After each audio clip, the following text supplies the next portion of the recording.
전체가 달라지고 국제 질서의 움직임을 파악하고 나니까 한계를 느낄 수가 있죠. 얼마나 많이 고심을 했겠습니까? 나철 대종사를 비롯해서 많은 당시 청년 혁명가들이 얼마나 고민했겠어요. 지금도 많은 사람들이 고민합니다. 어떻게 하면 이 위기를 극복할 것인가? 어떻게 하면 이 시대 정신을 알 것인가? 그래서 저는 그런 상태에서 나철 선생이 시대 정신을 파악하고 그리고 당시 국제 질서를 나름대로 파악했다고 보는 겁니다. 그래서 이제는 독립운동에서 독립전쟁으로 전환해야 되고 그리고 방법도 이제는 단순한 것이 아니라 말 그대로 직접 전투를 벌이는 것이고 그리고 그 운동 또는 전투의 장소도 조선이 아니라 만주라는 것이죠. 그리고 만주로 갔을 때는 당연히 저는 이유가 있다고 봅니다. 늘 학생들에게 강의할 때도 그랬어요. 얘들아, 당시 우리 그분들이 만주로 가서 독립전쟁을 벌인 것은 이성계가 선 이시조선에 복무한 것이 아니다. 이런 목표가 아니다. 당연히 새로운 나라의 건설이지요. 역사를 보게 되면 얼마나 동일한 종족들이 새로운 나라를 건설했겠습니까?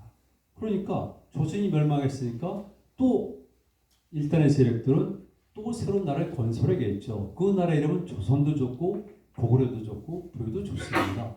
그러니까 그 당시 때 만주를 갔을 때 이분들의 생각은 단순하게 이시조선 이런 왕권 회복이 아니라 새로운 나라의 건설이었었고 새로운 나라의 건설을 때면 거기에 걸맞는 새로운 세계관이 있어야겠죠. 이게 그거예요. 그러다 보니까 당연히 과거와 마찬가지로 우리 원래 역사부터 출발하는 것이죠. 단군, 홍익사상 등등. 이게 바로 대종교라고 시작합니다. 그래서 그 윤세옥 선생이 동창학교 환인에 저도 가봤습니다만은 동창학교를 세웠을 때 이런 얘기가 나오잖아요. 한민족의 선조는 백두산록에서 나왔고 동등하면서 부여민족과 부여국의 독립발전을 도모하는 데 두었다. 여기서 부여란 말이라고 하지만 부여란 말을 쓴 이유는 동창학교가 있는 자리가 환인이고 환인은 사실은 그 옆에 국내성 집안이 있거든요. 저는 환인 원효산성을 고구려 첫 dob지로 보는 사람은 아니에요. 제 전공 입장에서 볼 때. 근데 어쨌든 중요한 것은 고구려 핵심 지역이었거든요. 그리고 고구려는 부여를 계승한 나라거든요. 분명히 윤세옥 선생도 봤잖아요. 1914년의 기록을 보면 1914년에 단지 신채호 선생을 비롯해서 많은 사람들이 집안 일대를 답살합니다. 그리고 그 당시 때 단재가 그 자기 감회를 표현한 글들도 있는데요. 그렇다면은 당연히 고구려가 부여의 계승성을 알았었고 이때 부여란 것은 단순한 부여가 아니라 우리 민족의 시원 국가로서의 부여를 얘기한 것이라고 봅니다. 이게 출발한 것이죠.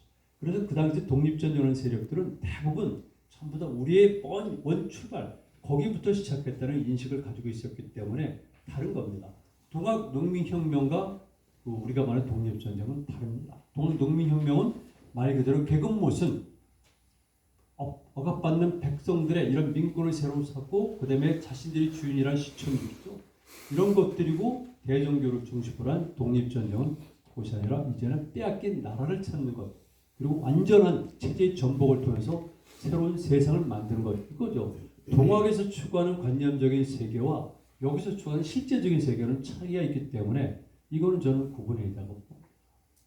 여러분들이 대종교에 관해서 저는 의미를 부여한다면 저는 굉장히 크다고 봐요.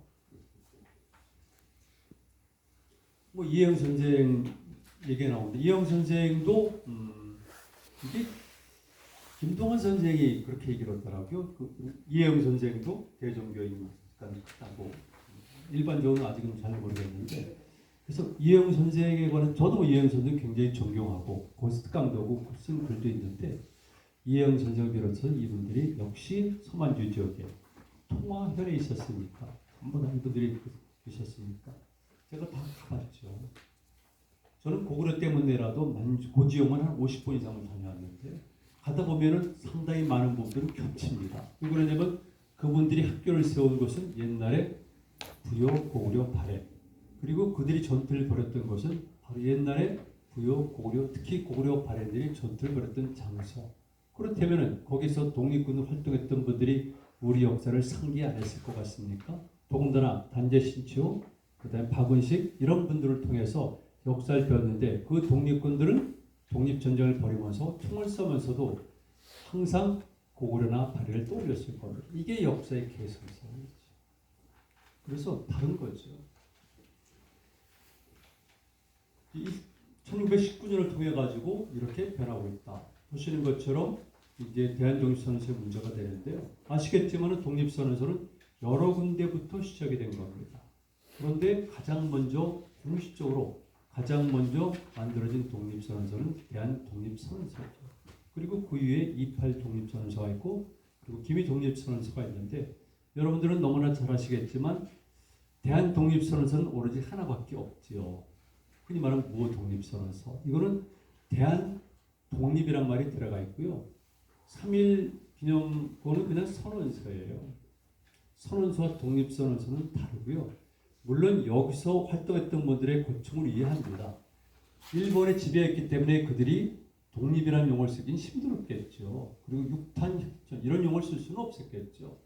그리고 그분들은 조선이라는 용어를 쓸 수밖에 없었습니다. 때때 혼선을 많은 분들이 느끼고 있는데 우리가 망할 때는 조선으로 망한 것이 아니라 대한제국으로 망했거든요. 사실은 큰 거예요. 그런데 우리가 합병이 되는 거죠. 합병이 되면서 마지막에 순종이 내린 치근을 보게 되면 이후에 대한이라는 용어를 쓰지 못하고 조선이라는 용어만 쓰게 되게 있어요. 그래서 그 위에 모든 사람들이 일본의 식민지사에서는 조선이라는 말을 사용을 했고요. 그리고 만주에 있는 분들은 대한이라는 말을 쓴 겁니다. 그래서 우리는 대한독립군이에요. 그리고 시간이 지나면서 왜 그런지 모르겠지만 조선이라는 용어가 다시 재등장하잖아요. 흔히 말하는 공산주의에 대해서 채택을 해요. 그래서 참 이해하기 힘들겠지만 노선상의 차이 때문에 차별성을 위해서 그 용어를 택했는지 모르겠지만 흔히 말하는 우파 진영에서는 대한이라는 용어를 계속 사용하고 공산주의계에서는 조선이라는 용어를 쓰게 되고 그게 끝까지 가면서 결국 남북이 분단됐을 때도 우리는 대한민국 임시정부였으니까 대한민국이고 그쪽은 조선이라는 말이 들어가게 되는 거죠. 어쨌든 중요한 것은 이 독립선언서도 제가 꼭 여러 번 논문 썼고 여러 번 얘기를 합니다. 왜냐하면 대한독립선언서야말로 정말 의미가 있는 것이다. 대한이란 말이 들어가 있고 그 다음에 독립이란 말이 들어가 있고 그 다음에 거기에 육탄, 혈전 이런 용어 들어있고 그 다음에 단군, 대황조 등등을 비롯해서 역시 우리 민족의 모든 정통이 표현되어 있는 것이 바로 그 선언문이죠. 그리고 선언문을 쓴 주체에 관해서는 여러 가지 설이 있죠. 조성 선생설도 있고 김교원 선생설도 있지만 어쨌든 39인 중에서 대다수가 대종교인이고 나머지도 대종교와 간접적으로 관련되어 있으니까 독립선언서 자체를 놓고 볼 때 대종교를 빼놓고는 얘기할 수가 없는 건데 실제적으로 아는 사람은 거의 없고 있어요. 그래서 여기에 말을 잘못하면 실수가 되는데 지금 녹화도 되고 있고 어쨌든 왜 그런지 모르겠지만 대한독립선언서의 존재 그리고 특히 대한독립선언서를 만든 주체인 대종교에 관해서는 현재 한국사회는 잘 안 알려져 있고 주로 기독교 계통 그리고 일부 불교 그리고 이제 역시 오랫동안 여기에 많은 공을 기울였던 동학을 이은 천도교가 있는 것이죠. 그러나 우리가 말하는 직접적인 전투 그리고 더 적극적이고 이 땅에 있는 분들의 고충을 이해한다고 제가 전제를 합니다. 그러나 객관적으로 놓고 비교할 때 대한독립선언서와 이쪽에서 쓴 선언서들과는 차이가 있는 것이죠. 이걸 우리가 알아야 돼요.